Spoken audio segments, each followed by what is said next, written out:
Bonjour à toutes et à tous, c'est un plaisir de vous retrouver pour une nouvelle émission de 100% Quintet. Ce vendredi, c'est Vincennes qui servira de théâtre au Paris à la carte. C'est une compétition réservée aux chevaux d'âge. Ils seront 16 concurrents âgés de 7 à 9 ans à en découdre sur les 2100 mètres de la grande piste avec un départ donné bien sûr à l'aide de l'autostart. Ils seront 8 en première ligne et les 8 autres s'élanceront de la seconde. Vous allez voir, on peut relever quelques bonnes bases avant le coup, mais certaines de ces bases auront quand même la mission de s'élancer à l'extérieur derrière la première ligne, ce qui complique un peu leur tâche. Allez, il est temps de passer au crible les différents concurrents en lice dans cet événement. Allez, c'est le numéro 1, Alone, qui ouvre le tableau des partants. Ce concurrent d'origine suédoise est arrivé au printemps sur notre sol. C'est vrai que dans l'immédiat, il a besoin encore de faire ses preuves et il est barré par plusieurs concurrents du jour. C'est un outsider avant le coup. Le 2, Fiston à Papa.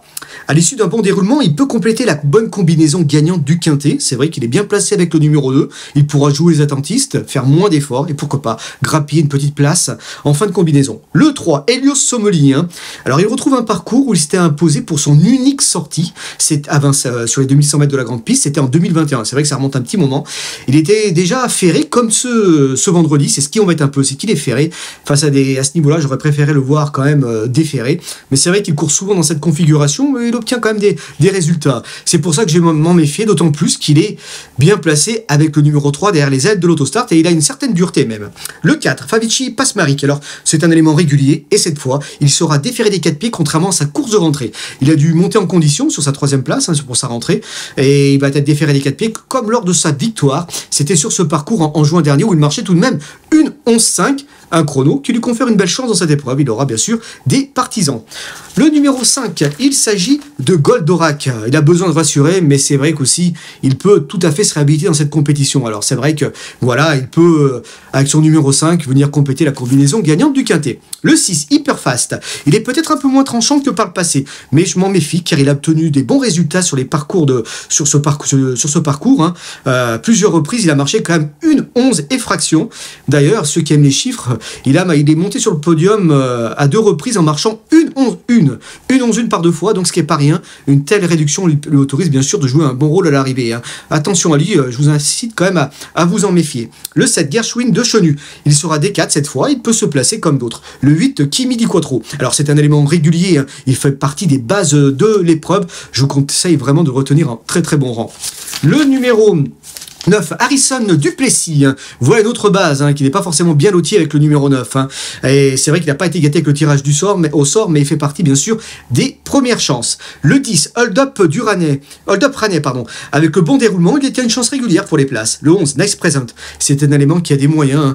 Il est parfaitement, j'ai envie de dire, confirmé face à ce type d'opposition. Et il fait partie lui aussi des priorités en valeur pure. Le 12, Bitcoin Dark. Et là, il effectue une rentrée, mais il est tout à fait capable de s'illustrer d'emblée. Et je pense qu'il aura des partisans. Le 13, Ortino.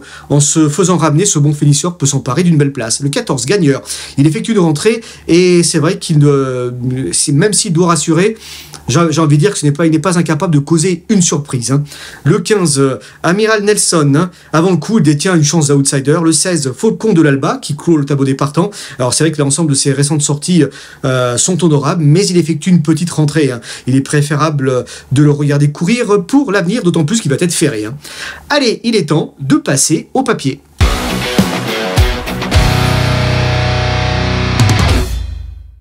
Allez, mon choix préférentiel s'est porté sur le numéro 12, il s'agit de Bitcoin Dark, c'est un concurrent d'origine transalpine. Le seul hic avant le coup, c'est qu'il va effectuer une rentrée. Mais son habile entraîneur, Eric Bondo, a déclaré dans nos colonnes qu'il a du travail derrière lui. Il peut juste manquer un peu pour cette reprise de contact afin de lutter pour le succès. Mais j'en attends une belle sortie, a-t-il confié à nos journalistes. Voilà, et c'est vrai qu'il va être pour cette rentrée d'emblée déféré des 4 pieds. C'est un signe qu'il est en condition avancée et qu'il est compétitif. Alors c'est vrai que moi je le vois personnellement réaliser un bel hiver. Je pense pas qu'il a encore les gains, il n'est pas arrivé encore à ses gains. Je pense qu'il a encore une certaine marge à ce niveau-là. Et c'est vrai que c'est un élément qui est en plein épanouissement sur notre sol. Une petite statistique comme ça. Lors de ses 6 dernières sorties, il a pris quand même 2 victoires et 4 premiers accessites. Il n'est jamais sorti des 2 premiers, ce qui est pas rien.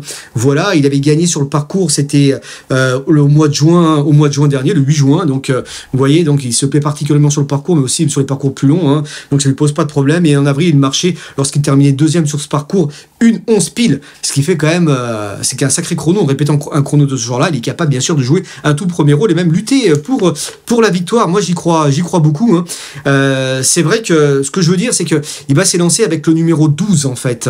Et c'est vrai que par rapport à certains autres favoris qui vont hériter du numéro 8 et 9, bah, je préfère qui vont peut-être peut-être brûler un peu de kérosène au départ. Lui va pouvoir jouer les attentistes. Hein. Et c'est vrai qu'à Vincennes, on voit beaucoup de chevaux partant de la seconde ligne faire l'arrivée et même gagner. Hein. C'est vrai que généralement les courses de ce 2100 mètres démarrent très très vite. Hein. Et c'est vrai que c'est pas forcément simple d'avoir sa place au début quand on part en première ligne, de la conserver tout du moins, et on brûle un peu de kérosène. Et en venant de l'arrière, en prenant le bon wagon, on peut venir bien sûr coiffer ceux qui étaient partis en première ligne. Hein. Je pense qu'un rythme sélectif, ça le servirait. Même s'il est peut-être pas à 100%, je pense que l'énergie qu'il ne perdra pas au départ peut la gagner à la fin, contrairement à certains favoris du jour. C'est pour cette raison que je le passe en tête. C'est un petit coup de poker. Mais c'est vrai que pour le succès, je compte également sur Kimi du Quattro, hein, ça c'est sûr et certain. Et la numéro 8, c'est pas simple, c'est un élément régulier. Hein. Il aura à juste ce titre des partisans. Alors, il y a un an, il se classait 3e. Des bons Canto de Eventi et Cool Chronos, hein, qui ne sont pas les premiers venus. Sachez, si vous vous rappelez bien, Cool Chronos a quand même remporté cet été 2 victoires durant le meeting estival de Cagnes-sur-Mer, hein, donc c'est pas mal. Hein. Et c'est vrai qu'il marchait lorsqu'il terminait 3e hein, sur ce parcours, qui me dit croit trop. Il y a un an de ça, derrière ses deux concurrents, il marchait quand même 1:11.5, c'est une belle réduction. Et c'est vrai qu'il s'est lancé avec le numéro 7. Alors c'est vrai qu'il était déjà à l'extérieur, mais pas autant que ce samedi, mais tout de même, son numéro n'était pas forcément des plus favorables. Hein. Et c'est vrai que dernièrement, il s'est bien comporté. Hein. On l'a vu terminer 2e également ces dernières semaines de Gasoline, un concurrent danois qui est entraîné par Eric Bondo. Et Gasoline, vraiment, il s'est imposé au Sable d'Olonne. Lui, il terminait 2e. Et Gasoline vient de répéter également à la Capelle, il y a pas plus tard qu'à 8-9 jours.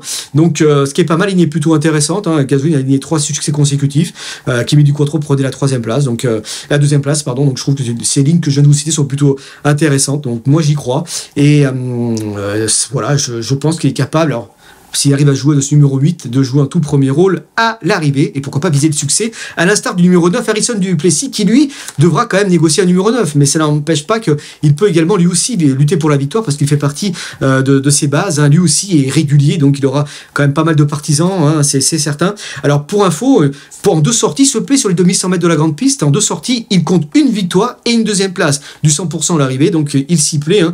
Et il a déjà marché lors de sa 2e place, 1:11.6, voilà, un bon chrono également, hein. Donc ce qui lui confère lui aussi une bonne chance dans cette compétition. Donc voilà. Et sachez, quand il prenait la première place, quand il gagnait, il s'est lancé avec le numéro 16 derrière les ailes de l'autostart. Et quand il prenait la 2e place, il s'est lancé avec le numéro 11. Des numéros pas forcément favorables à mon coup, mais vous voyez qu'en venant de la seconde ligne, on peut jouer un bon rôle à l'arrivée. Donc c'est pour cette raison que ça peut peut-être le faire. Hein. Voilà, donc cette dernière sortie ferrée, hein, l'a sûrement préparé, hein, pour ce bel engagement au gain. Malheureusement, il est le numéro 9, comme je le disais. Et déféré des 4 pieds, c'est vrai qu'il possède de très très bonnes stats. On a un chiffre à vous proposer à ce niveau-là. En 9 sorties déféré des 4 pieds, il compte 2 victoires et 6 places, ce qui fait un pourcentage de réussite à l'arrivée, tenez-vous bien, de 89%. Donc ce qui est pas rien, hein. C'est vrai que quand on le défère des 4, c'est que c'est vraiment un engagement visé. Et là, il va justement pour parachever le travail, j'ai envie de dire, on a mis Eric Raffin aux commandes, hein, c'était pas la première fois, et je crois qu'il n'y a pas vraiment de jouer un tout premier rôle, hein, voilà, je ne vois pas sortir des 3. Maintenant, le seul petite réserve, c'est ce numéro 9. On a même une course référence à vous proposer, c'était lors de son succès au Sable d'Olonne, c'était le 8 juillet dernier, hein, il avait pris la tête et la corde, il avait contrôlé facilement l'épreuve, pour s'imposer, il avait laissé au chaud dans son siège Kimi di Quattro, qui prenait la 2e place, qui n'a jamais pu trouver le passage, et la 4e place était l'apanage d'Ortino, hein, 2 autres concurrents qu'il retrouve, sont 3 chevaux qui participent à ce Quintet Plus.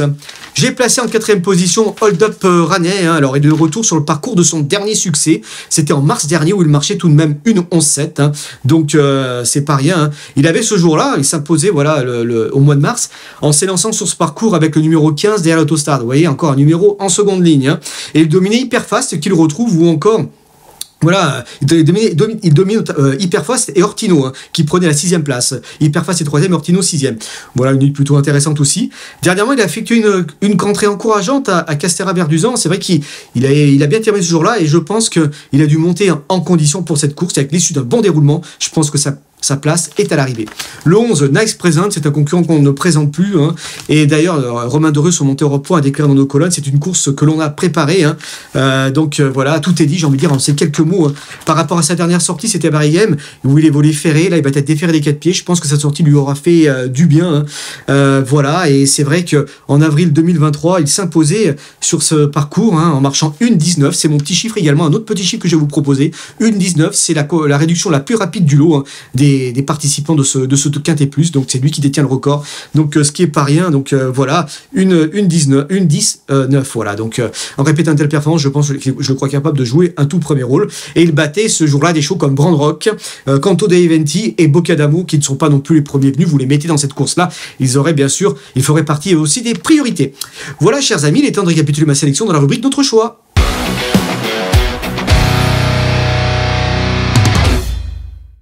Allez, il est temps de récapituler ma sélection dans la rubrique Notre choix. En tête, j'ai placé le 12, Bitcoin Dark, suivi du 8, Kimi Di Quattro, suivi du 9, Harrison Duplessis, suivi du 10, Hold Up Raney, et ensuite, le 11 clôture ma sélection en 5. Il s'agit de Nice Present. 3 autres chevaux pour compléter une sélection en 8, le 6, Hyperfast, suivi du 4, Favici Pasmaric, et ensuite le 13, Ortino. Un petit cheval du jour, je vous conseille de rester à Vincennes, mon conseil est à Vincennes, il s'agit d'Ivanka de Gilles, le 106. Hein. C'est vrai qu'elle m'a plu dernièrement, c'est une jument qui revient en forme, et cette fois-ci, elle va être déférée des 4 pieds, ne l'a plus été depuis le mois de janvier, et j'oublie pas que l'année dernière, quand même, elle combattait au niveau semi-classique, hein. Elle a terminé notamment 4e Iroise de Lanoué et Inma Rosa, qui n'est pas la première venue. Hein. Donc voilà, je pense qu'elle a l'étoffe pour finir à l'arrivée d'une telle compétition, de monter au moins sur le podium. Eh bien écoutez, chers amis, je vous remercie, je vous dis à très bientôt pour une nouvelle émission de 100% Quintet.